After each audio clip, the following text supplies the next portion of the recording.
Hello students, after the completion of the unit, that is some basic concepts of chemistry, now we are on our next unit, that is structure of atom. Okay, so we will start this unit now. So I hope that all of you have some idea about the structure of atom, as we study the topic in earlier classes also. So atom is a smallest particle by which the matter is formed, and earlier it was believed that atom is indivisible particle, but later on, after the experiment, it is proved that atom is also made up of three types of particles, that is electron, proton and neutron. So what are the topics which we will study in the topic in this unit is that is Dalton atomic theory, the Rutherford model, Milkman experiment, Dalton's theory, and discovery of electron, proton, neutron, etc. Okay, so now we will start the unit. So around 400 BC, Indian and Greek philosopher both concluded that when we continued to subdivide a matter, if we want to divide a matter in continuation until we will not get as a small particle that is indivisible, okay, then we ultimately get the smallest particle which can be not further divided. Okay, so these Indian and Greek philosophers just discovered that particle. Okay, now, and it was called atom. Atom is, the word atom is come from the Greek word that is atomio, which means uncut able or non-divisible. Okay, so atomio or atom means which is uncuttable or non-divisible. After this discovery, later on in 1808, the scientist John Dalton proposed a theory. So according to his name, the theory was Dalton's atomic theory, and his theory was able to explain all the three laws which we studied earlier also, that is law of conservation of mass, law of constant composition and law of multiple proportion.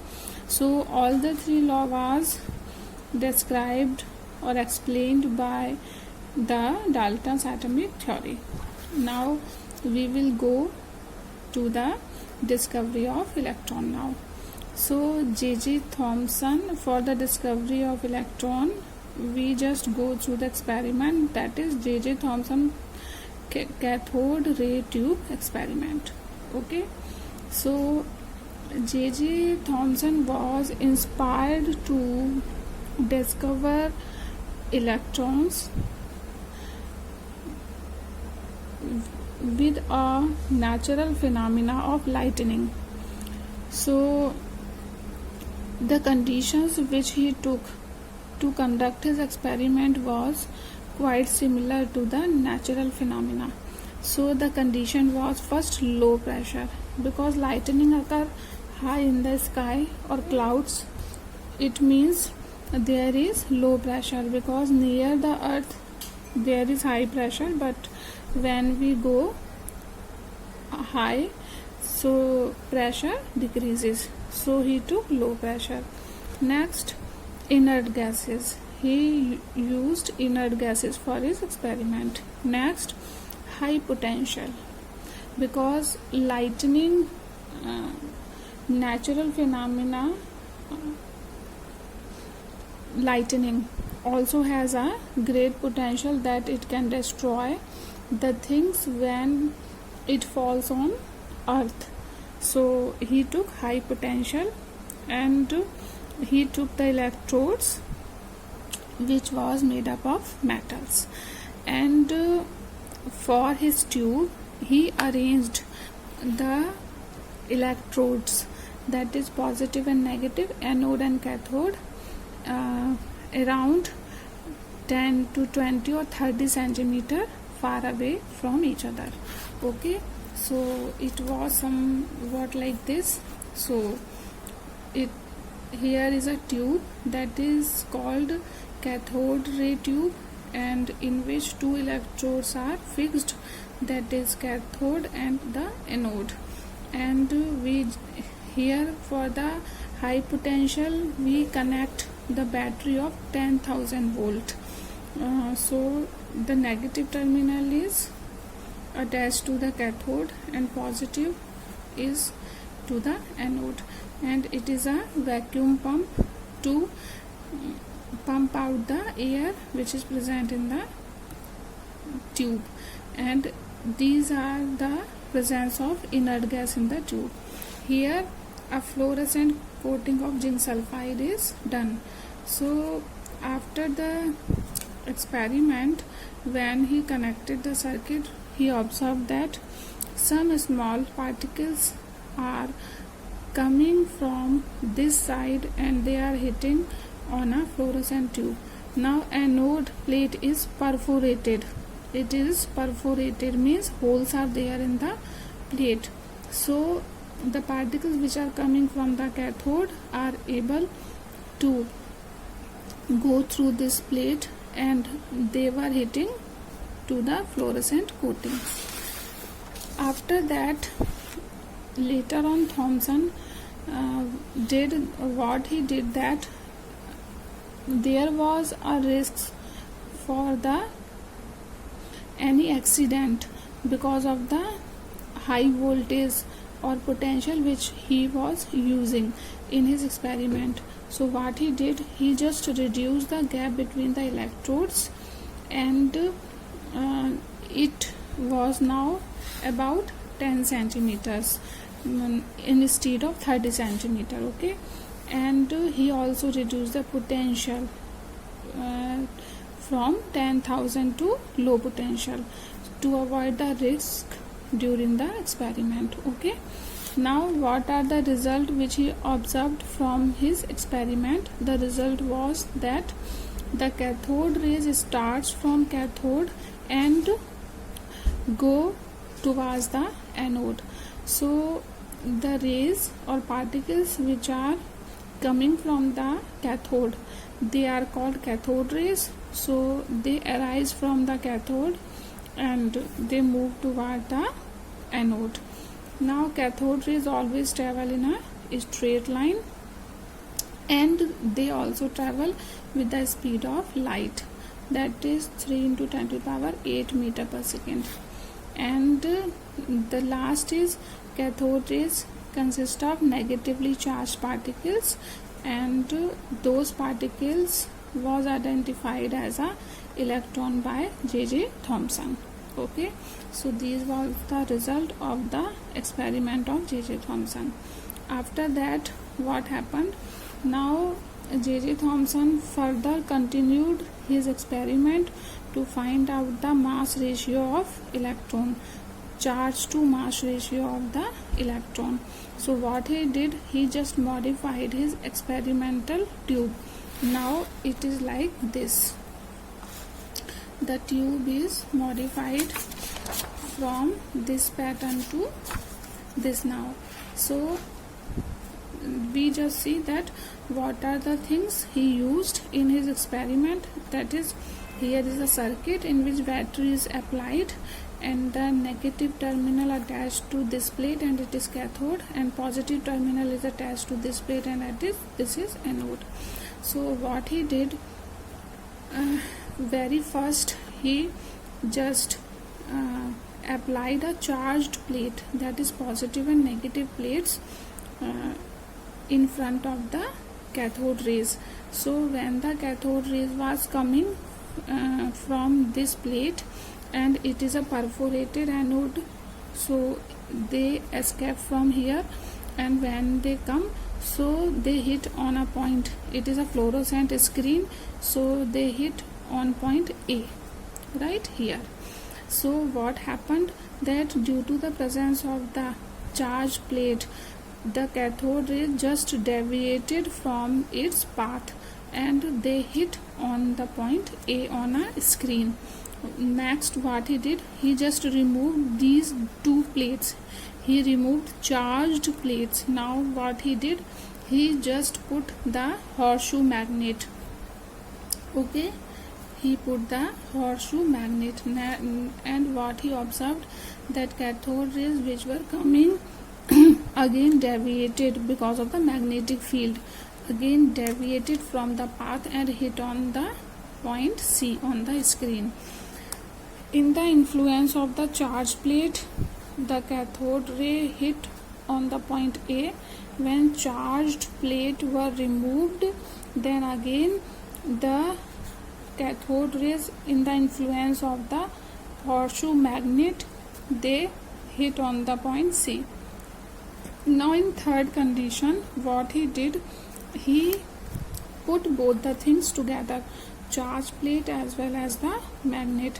Then the effect of these two fields cancelled out, and the cathode rays was straight now, and they was found at point B.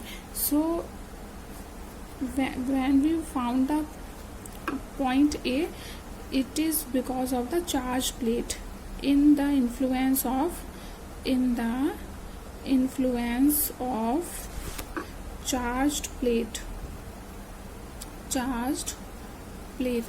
and point C is in the influence of magnet, and B, this point B, it is in presence of both.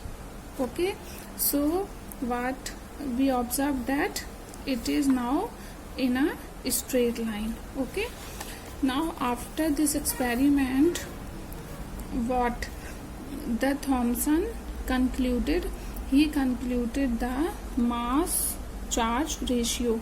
Okay, and he determined the value E by m. It is charge on electron and mass of electron, and the value of E by m is 1.75820 into 10 to the power 11 coulomb per kg. Now this value is known as charge by mass ratio of electron. Okay, now what is next? In 1908 to 1919, the milkman conducted an experiment which was known as milkman's oil drop method or experiment.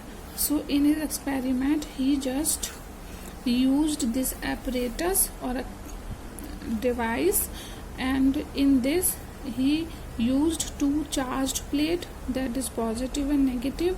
Here is a